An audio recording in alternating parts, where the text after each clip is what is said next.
पर आए बाबूजी। अमित, अरे बाबूजी उठे नहीं क्या अभी तक? टाइम पर दवा नहीं लेने से उनकी तबीयत बिगड़ जाती है। अमित, जरा देखोगे क्या? मैं उनके कमरे में जाकर मैं रोटियां बना रही हूँ, सब्जी भी गैस पर रखी है, तुम्हारा टिफिन भी लगाना है। अभी जागते ही चाय चाहिए उनको, वो भी सुबह ठीक 7 बजे। अब तो पौने 8 बज रहे हैं, आज चाय चाय करते किचन तक भी नहीं आए। अदिति की बातें सुन अमित को भी आश्चर्य हुआ। बाबूजी आज अभी तक उठे क्यों नहीं? वो तुरंत उनके कमरे में गया। बाबूजी अभी बिस्तर पर ही थे, गहरी नींद में। अमित ने उन्हें आवाज़ दी, बाबूजी उठिए, 8 बजने को आया, चाय नहीं पीनी क्या? कोई जवाब ना पाकर अमित ने उन्हें हिलाया और जगाने की कोशिश की, लेकिन उनके एकदम ठंडे पड़े शरीर के स्पर्श से वह चौंक गया और चीखा, अदिति अदिति इधर आओ, जरा देखो बाबूजी उठ नहीं रहे हैं। रोटी बेलना छोड़ सब्जी की गैस बंद कर। अदिति तेजी से बाबूजी के कमरे में पहुंची। अमित को कुछ सूझ नहीं रहा था। बोला, अदिति देखो बाबूजी उठते नहीं हैं। अदिति ने भी कोशिश की मगर बाबूजी न जागे। उसकी आंखों से अश्रु बह निकले। फिर खुद को मानो सांत्वना देते हुए बोली, जरूर रात की दवाओं का असर है, ठहरो मैं डॉक्टर को फ़ोन करते हैं। अदिति ने बाबूजी को रेगुलर डॉक्टर को कॉल किया। हेलो डॉक्टर साहब, मैं गीता बोल रही हूँ। डॉक्टर, हाँ गीता बोलो, बाबूजी तो ठीक है ना? परसों ही तो उन्हें चेक किया था, बीपी बढ़ा हुआ था, इसलिए मैंने दवाई भी चेंज कर दी है। अदिति, डॉक्टर साहब बाबूजी उठ नहीं रहे, प्लीज़ आप जल्दी घर आएंगे क्या? डॉक्टर, हाँ हाँ मैं तुरंत आता हूँ। 10 मिनट में डॉक्टर साहब घर आ गए। बाबूजी को चेक किया, फिर अमित की पीठ पर सांत्वना देने की थपकी देते बोले, सुबह सुबह ही डेथ हुई है इनकी, बीपी ही इन पर भारी गुजरा, मैं डेथ सर्टिफिकेट बना देता हूँ। डॉक्टर की बात सुना देते हिचकियाँ ले लेकर रोने लगी। डॉक्टर ने उसे कहा, गीता जन्म मरण हमारे हाथ में थोड़ी होता है, और फिर उम्र भी तो हो चुकी थी, इनकी होनी को कौन टाल सकता है? फिर अमित की ओर देखते हुए बोले, मैं तो कहता हूँ अच्छा हुआ जो तकलीफ से निजात पा गए। अल्जाइमर रोग बहुत तकलीफ देह होता है, खुद पेशेंट के लिए भी और आगे नाते रिश्तेदारों के लिए भी। डेथ सर्टिफिकेट पर उनका नाम क्या लिखूं? उन्हें चेक करने आता था तो तुम लोगों की देखा देखी मैं भी उन्हें बाबूजी ही कहता था, गीता के बाबूजी के रूप में ही जानता हूँ मैं इन्हें। डॉक्टर ने आगे कहा। थोड़ी देर के लिए अमित और अदिति सकपकाए से एक दूसरे का मुंह देखने लगे।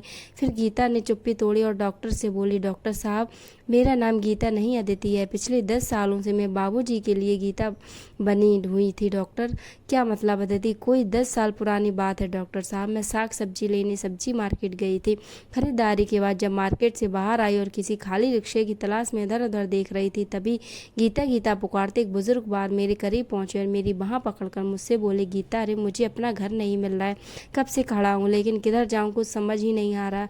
अच्छा हुआ तू आ गई, चल अब घर चले। बुजुर्ग बार किसी अच्छे घर के लग रहे थे, दिखने में कपड़े अच्छे थे।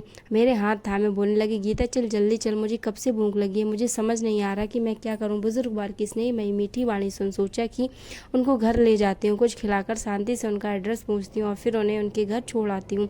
अतः रिक्शे पर हम दोनों घर आ गए। घर पहुँचते ही बुजुर्ग बार बोले, गीता जल्दी खाना दे, बहुत भूख लगी है। मैंने जल्दी से थाली में उन्हें उपलब्ध भोजन परोसा तो कई दिनों के उपवासे से जैसे वे तेजी से खाने लगे। भरपेट भोजन के बाद मैंने उनसे पूछा, बाबूजी आप कहाँ रहते हो, याद है क्या आपको? चलो मैं आपको आपके घर छोड़ देती हूँ। बुजुर्ग बार बोले, अरे गीता यही तो है अपना घर, मुझे कुछ सूझ नहीं रहा था। फिर वे बाहर सोफे पर ही सो गए। शाम को अमित के घर आने पर मैंने सारा किस्सा सुनाया। फिर अमित के कहने पर हमने न्यूज़पेपर में गुमशुदा वाले पृष्ठ और टीवी के गुमशुदा वाले कार्यक्रम के माध्यम से उनका एड्रेस और नाते रिश्तेदारों का पता प्रारंभ किया। अमित ने पुलिस थाने में भी बुजुर्गवार की जानकारी दी। पुलिस ने कहा कुछ पता चलने पर खबर करेंगे, तब तक बुजुर्गवार को अपने घर पर रखो या तुम्हें दिक्कत हो तो उन्हें सरकारी वृद्धाश्रम अथवा अस्पताल में दाखिल करवा दो।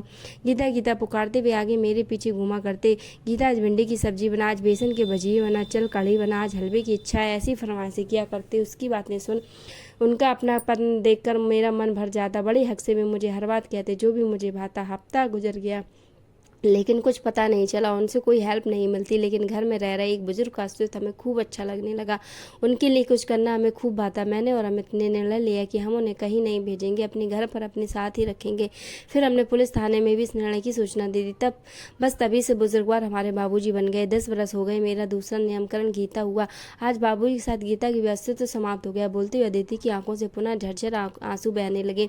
अदिति से सारा किस्सा सुन डॉक्टर निःशब्द हो गए। थोड़ी देर बाद बोले, इतने सालों से मुझे जरा भी महसूस नहीं हुआ कि ये तुम्हारे पिता नहीं बल्कि कोई गैर है। सच कहूँ तो अल्जाइमर बड़ा गंभीर होगा। आजकल वृद्धाश्रम लोगों की समस्या बढ़ती ही जा रही है। आज के दौर में खुद की औलादें अपने माता पिता को साथ रखना पसंद नहीं कर रही है। पैसे प्रॉपर्टी वसूली कर वृद्ध पिता को जबरदारी समाज में बढ़ता जा रहा है। दिनों दिन वृद्धाश्रमों में भीड़ बढ़ती जा रही है। लेकिन इसी बीच समाज आप जैसे लोग भी हैं, मेरे लिए बेहद आश्चर्य की बात है। फिर डॉक्टर साहब खामोश हो गए। उन्होंने अमित और अदिति की पीठ पर प्यार और सांत्वना भरी धपकी दी। फिर बाबूजी का डेथ सर्टिफिकेट उन्हें सौंपा और डबडबाई आंखों से घर के मुख्य द्वार की ओर बढ़ गए। डॉक्टर